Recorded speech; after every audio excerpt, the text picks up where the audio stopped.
name is Mancuso, and today I will be discussing with you the lack of communication that exists between Union County Schools' elected Board of Education and the faculty and staff at the schools in the system.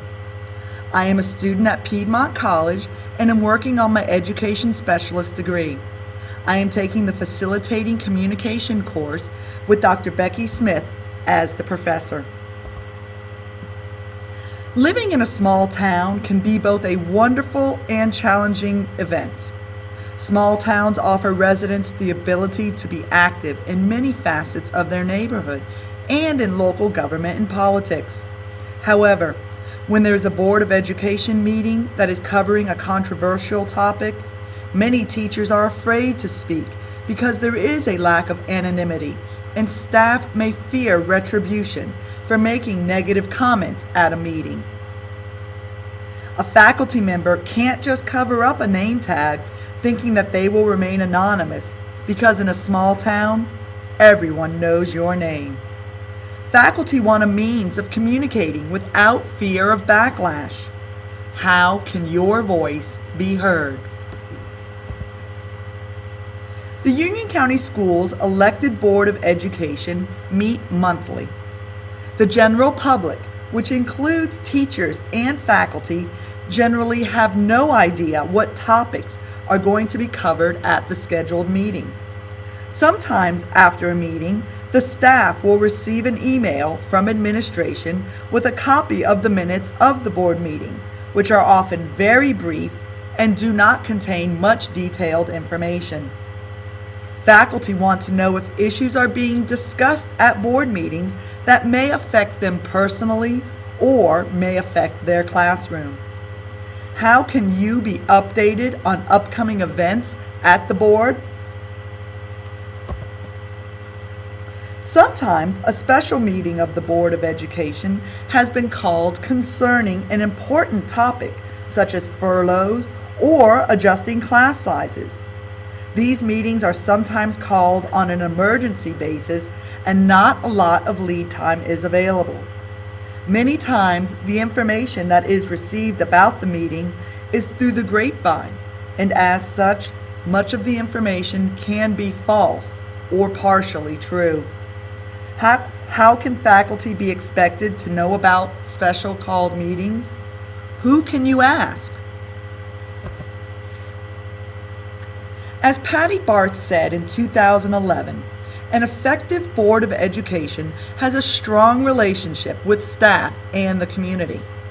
And as Doug Eady stated in 2008, high-impact school boards explicitly and formally take responsibility for building and maintaining productive and positive professional partnerships.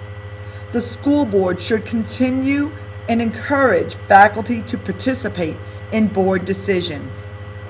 Communication via face-to-face communications, emails, and media can be effective.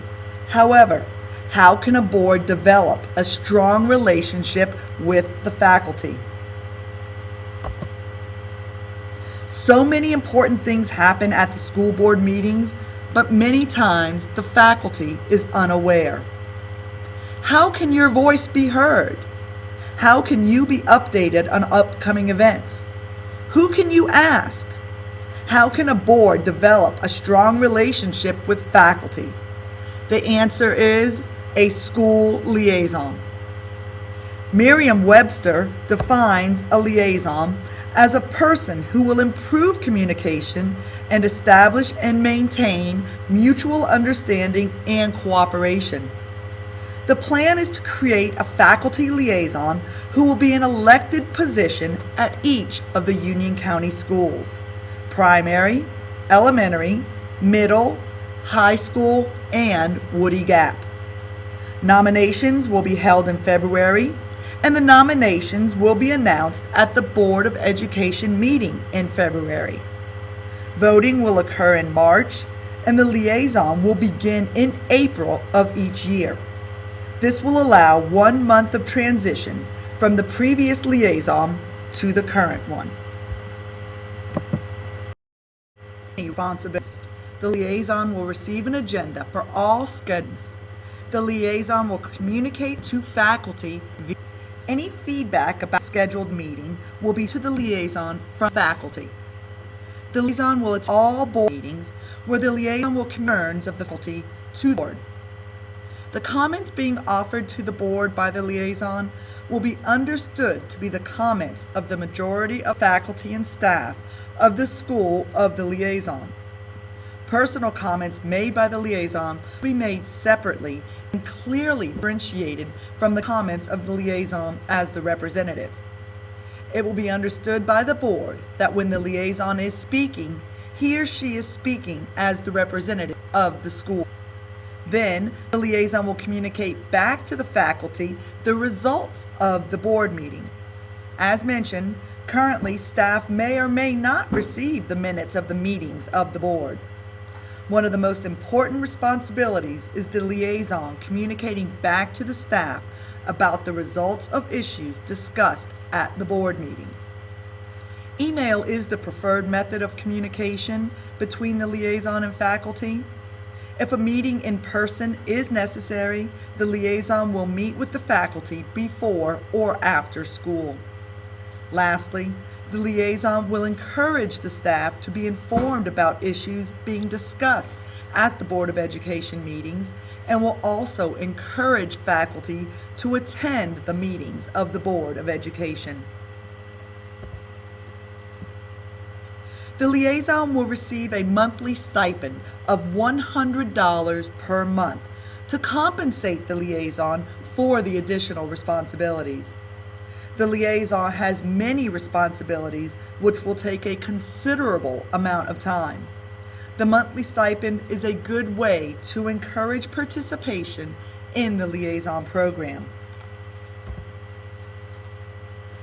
The liaison will be responsible for coordinating a quarterly survey to get anonymous feedback from the staff and get comments from faculty on how the liaison can continually improve. By having a liaison representative for your school, your voice will be heard. You will be updated on upcoming events at board meetings. You will know who to ask questions about board meetings, and a strong relationship with the board will be developed. Thank you for your time, and I hope you agree that a faculty liaison position is necessary to improve communication from the Board of Education to the faculty and from the faculty to the Board of Education. Thank you.